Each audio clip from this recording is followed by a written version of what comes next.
जय Shivray sir. हा, जय शिवराय. बोला.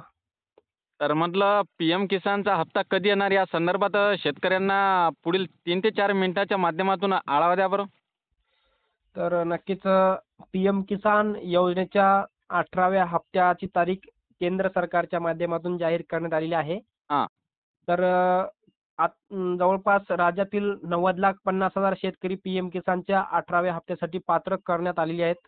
हां, हां. आणि त्या शेतकऱ्यांना येणाऱ्या 5 तारखेला म्हणजेच 5 ऑक्टोबर 2024 रोजी शेतकरी हां. बांधवांच्या खात्यामध्ये पीएम किसानच्या 18व्या हप्त्याचं वितरण होणार आहे. हं. परंतु शेतकरी बांधव आता ही तारीख ऐकली की व्हिडिओ पाहून जातात. मग व्हिडिओ संपूर्ण पाहत नाहीत. परंतु आता याच्यासाठी आता ह्या 5 तारखेला 18 हप्ता कोणत्या शेतकऱ्यांच्या खात्यामध्ये येणार हां, हे बरोबर आहे. बघतच नाहीत. त्यामुळे शेतकऱ्यांची कामं अधुरी राहतात. हां, बरोबर आहे सर. त्यामुळं शेतकऱ्यांनी हा व्हिडिओ शेवटपर्यंत पहा. चॅनलवर जर नवीन असाल चॅनलला सबस्क्राईब करा. आणि पीएम किसानच्या 18व्या हप्त्यासंदर्भात शेतकऱ्यांना कोणती कामं करायची जेणेकरून शेतकरी पात्र होतील. कारण की भरपूर शेतकऱ्यांना मागील हप्ता आला नाही. हां, बरोबर आहे सर. त्याच्यामुळे काही प्रॉब्लेम होते. ते बी प्रॉब्लेम मी तुमच्या चॅनलच्या माध्यमातून सांगू इच्छितो. हां, हां. आणि अजून एक मोठा प्रश्न शेतकऱ्यांचा आहे की बा पीएम किसानच्या 18व्या हप्त्याबरोबर हां, नमो शेतकरी योजनेचा 5वा हप्ता येईल का? हा सुद्धा हां, प्रश्न आहे. त्याचं सुद्धा उत्तर मी याच रेकॉर्डिंगच्या माध्यमातून देण्याचा प्रयत्न हां, करणार आहे. हां. बरोबर. बरोबर. तर पीएम किसानचा 18वा हप्ता 5 तारखेला म्हणजेच 5 ऑक्टोबर 2024 रोजी देशाचे पंतप्रधान नरेंद्र मोदी यांच्या माध्यमातून यवतमाळ येथे एक कार्यक्रम आयोजित केलेला आहे. हां. आणि यवतमाळ येथेच या कार्यक्रमाचं औचित्य साधून हं, या जवळपास या 18व्या हप्त्याचं वितरण होणार आहे. हं.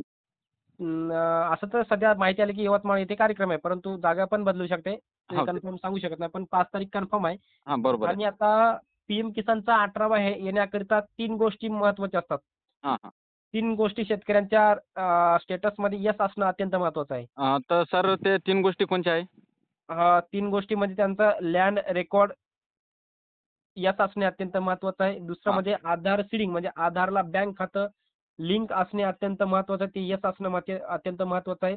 हां, आणि तिसरं महत्त्वाचं म्हणजे ई-के-वाय-सी.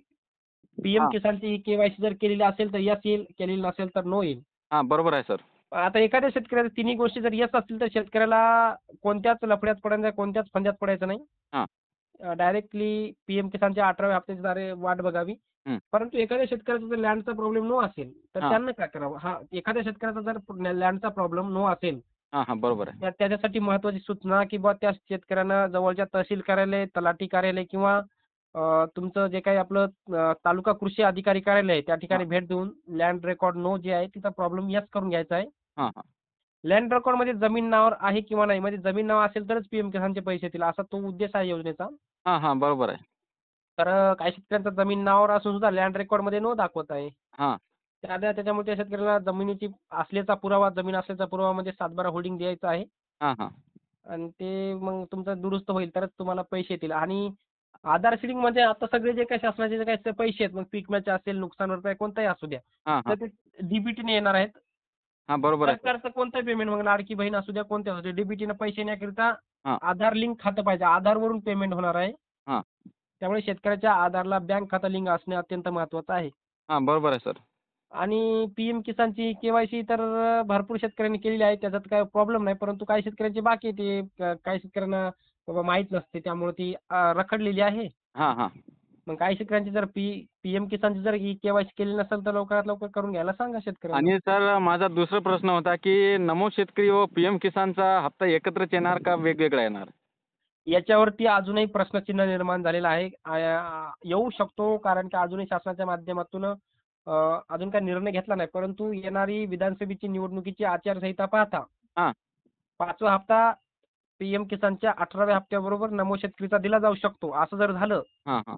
तर बाबा शेतकऱ्यांना एकूण पीएम किसानच्या 18व्या हप्त्याचे 2,000 आणि नमो शेतकरी योजनेच्या 5व्या हप्त्याचे 2,000 एकूण आपल्या हां, महाराष्ट्राच्या शेतकऱ्यांना 4,000 4,000 रुपये येऊ शकतात. हां, हां, हां. परंतु असं आहे की बा नमो शेतकरी योजनेचा 5वा हप्ता जर द्यायचा झाला तर शासनाला 2,020 कोटी रुपयाची तरतूद करावी लागेल.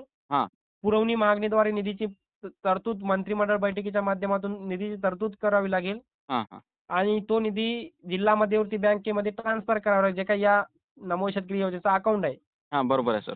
पण सरकारला हे करायला काय समजा लय वेळ लागत नाही का? एका दिवसात पण करू शकतं, कारण की तसं झालेलं आहे. हां, कारण की आपण जेवढे सगळे युट्यूबर होते त्यांना कन्फर्म तारीख कोणतीच माहित नव्हती की नमो शेतकरीच्या 4थ्या हप्त्याची. हां, बरोबर आहे. पण डायरेक्ट कृषी महोत्सव परळी येथे आयोजित केला आणि डायरेक्ट तिथं डीबीटीने मुख्यमंत्र्यांनी पैसे पण टाकले. पैसे टाकल्यावर लोकांना कळलं की बा नमो शेतकरी योजनेचे पैसे आले, परंतु तारीख कन्फर्म कोणाला माहित नव्हती. हां, बरोबर आहे. मग हे पण असं होऊ शकतं की बा हे पण तसंच होऊ शकतं आणि हां, 5वा हप्ता दिला जाऊ शकतो, कारण की 5व्या हप्त्याचा कालावधी सुरू होऊन 2 महिने सुद्धा कंप्लीट झालेले आहेत. हां, बरोबर आहे.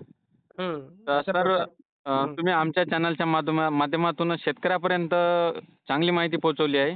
तर हं. शेतकऱ्यांनी आमच्या चॅनलला सुद्धा सबस्क्राईब करणं आणि तुमच्या चॅनलला कृषी कल्याण या यूट्यूब चॅनलला सुद्धा सबस्क्राईब करा. Okay, okay. धन्यवाद. धन्यवाद सर. ओके. हो.